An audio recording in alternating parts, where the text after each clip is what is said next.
It's a little bit chilly for her, so I got to stand over here next to the door, out of the way of the wind.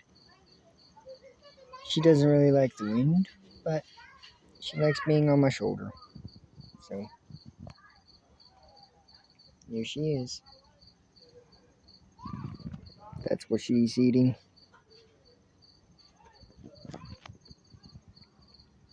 She's really protective over her food.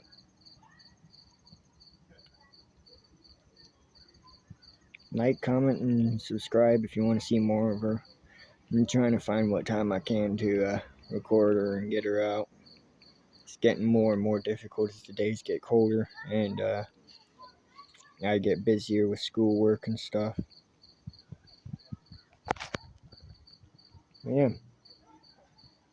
You guys have a good day. Like, comment, and subscribe for more.